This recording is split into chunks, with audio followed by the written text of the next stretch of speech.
Good morning to all of you. Myself Sasank Tripathi from Pandian Montessori Inter College Lakpeda Wag Barabanki. Students, today we will read about a poem of class 10th, The Psalm of Life. This word pronounced as Psalm of Life.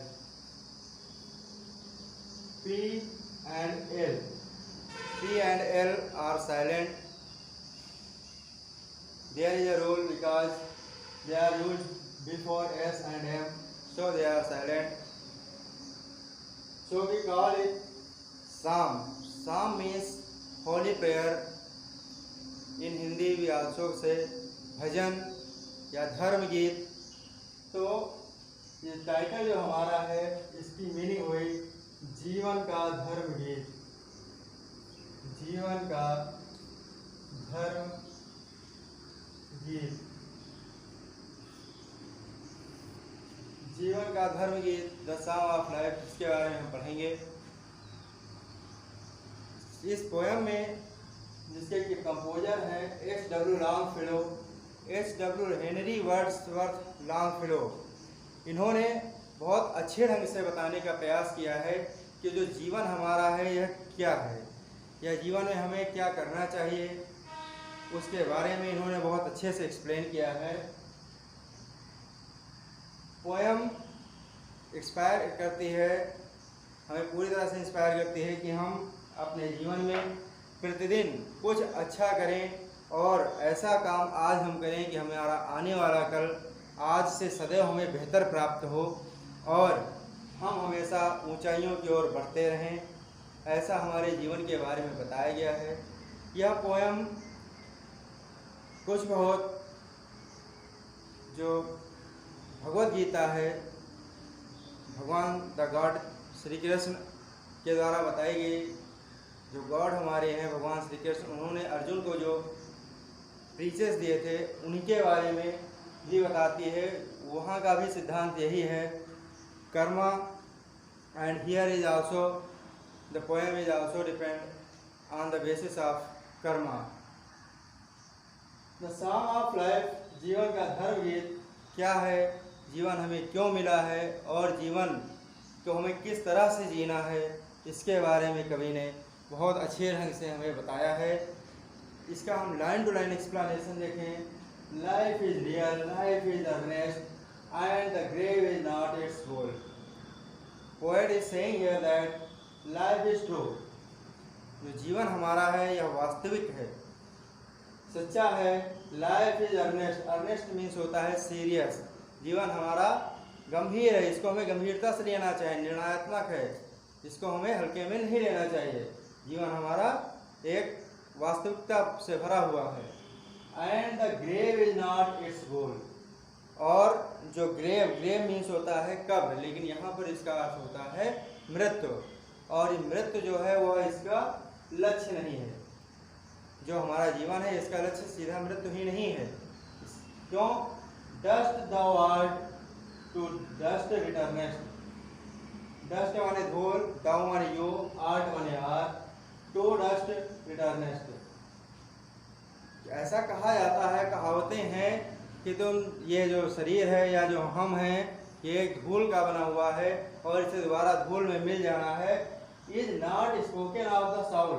लेकिन ये आत्मा के बारे में नहीं कहा गया. जो हमारी सोल है ये इमोर्टल है. Dust thou art, to dust returnest. तुम धूल हो और धूल में मिल जाओगे, ऐसा नहीं बताया गया है आत्मा के बारे में. फिर से इन 4 लाइनों को देखेंगे. ये हमारा फर्स्ट स्टैंजा है पोएम का. जीवन वास्तविक है, जीवन वास्तविकता से भरा हुआ है, जीवन निर्णयात्मक है, मृत्यु इसका निर्धारित लक्ष्य नहीं है. तुम धूल हो और धूल में मिल जाओगे, यह कहावत है.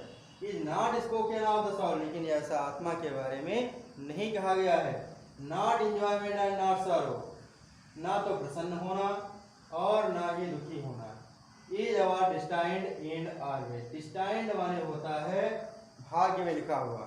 तो जो हमारे भाग्य में लिखा गया है ऐसा कोई अंत या कोई पथ हमारा नहीं है कि हम दुखी हों या निराश हों आंसू बहाएं, ऐसा नहीं बताया गया हमारे बारे में।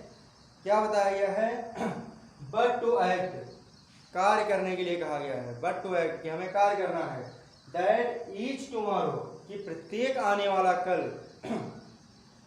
फाइंड्स अस फार्दर देन टुडे, हमें आज से सदैव बेहतर मालूम पड़े, आज से बेहतर हमें मिले कल, जो आने वाला हमारा कल है वो आज से बेहतर हो, ऐसा बताया गया है कि हमें ऐसे कार्य करने हैं। टू एक्ट दैट, ऐसे कार्य करने हैं कि प्रत्येक आने वाला कल आज से कहीं बेहतर, कहीं ज़्यादा अच्छा हमें मिले। इसे देख लीजिए, नॉट एंजॉयमेंट, हंसी खुशी प्रसन्नता, ऐसा भी नहीं।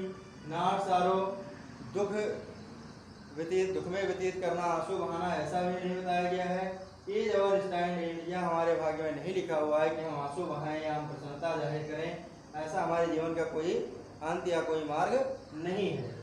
हमारे जीवन का जो मार्ग है वो क्या है? टू एक्ट, कार्य करना, कि प्रत्येक आने वाला कल हमें आज से कहीं बेहतर मिले। ये आपका दूसरा स्टैंजा था। अब आप तीसरा स्टैंजा देखेंगे। In the words broad field, इस संसार के जो संसार हमारा है यह एक विशाल, broad field of battle, battle मतलब युद्ध क्षेत्र, जो हमारा संसार है या जो हमारी दुनिया है वह एक विस्तार से बड़ा एक युद्ध स्थल है। इस संसार हमारा एक युद्ध स्थल की तरह है। And in the bivouac of life, bivouac माने होता है एक अस्थायी पड़ाव। जैसे आपने देखा होगा कैंप होते हैं जहाँ पर युद्ध हो रहे होते हैं, वहाँ पर सेना अपना अस्थायी पड़ाव लगाती है। तो हमारा एक जीवन जो है उसी अस्थायी पड़ाव की तरह है। और ये जो संसार है यह एक युद्ध क्षेत्र है। इस युद्ध क्षेत्र में हमारा जो जीवन अस्थायी पड़ाव की तरह है। Be not like dumb driven cattle, poet is saying here that कि हमें किस तरह नहीं बनना है? डम्ब ड्रिवन कैटल की तरह। डम्ब माने होता है मूक, गूंगे बहरे, और ड्रिवन भगाए जा रहे पशुओं की तरह। ऐसा नहीं बनना कि हमें दूसरे को संचालित करें, हमें खुद निर्णय लेने हैं। Be a hero in the strife, strife means होता है स्ट्रगल। तो हमें कैसे बनना है? Be a hero in the strife, हमें संघर्ष के नायक की तरह कार्य करना है, एक वीर की तरह कार्य करना है। हमें गूंगे बहरे जानवरों की तरह कार्य नहीं करना है। Let us then be up, चलो फिर अब बी अप, खड़े हो, तैयार हो जाएं। एंड डूइंग, और अपने कार्य करते रहें। With a heart for any fate, पूरे मन के साथ, पूरी तन्मयता के साथ हम अपने कार्य करें। विद एनी फेट, चाहे जो परिणाम हो, लेकिन हम अपना कार्य पूरी लगन से, पूरी ईमानदारी से करें। Still pursuing, still achieving, still pursuing, हमेशा लक्ष्य प्राप्त करते रहें। स्टिल परसुइंग, हमेशा फॉलो करते रहें, आगे बढ़ते रहें। परसो माने होता है फॉलो करना, to follow.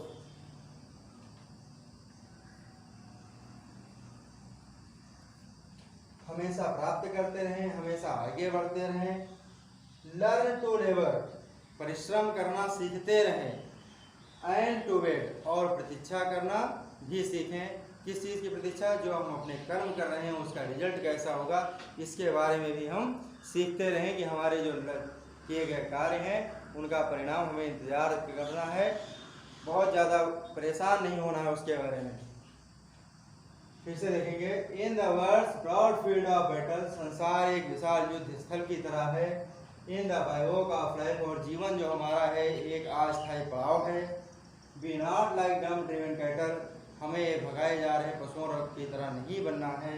Be a hero in the strife, हमें एक संघर्ष में जूझते एक नायक की तरह कार्य करना है, एक वीर की तरह कार्य करना है। Let us then be up and doing, चलो फिर अब हम तैयार होते हैं। एंड डूइंग, और कार्य करते हैं। With a heart for any fate, पूरी तन्मयता, पूरे हृदय लगन के साथ किसी भी परिणाम के लिए तत्पर होकर। स्टिल अचीविंग, हमेशा प्राप्त करते रहना है, हमें एक के बाद एक लक्ष्य प्राप्त करते रहना है। स्टिल परसुइंग, हमेशा आगे बढ़ते रहना है।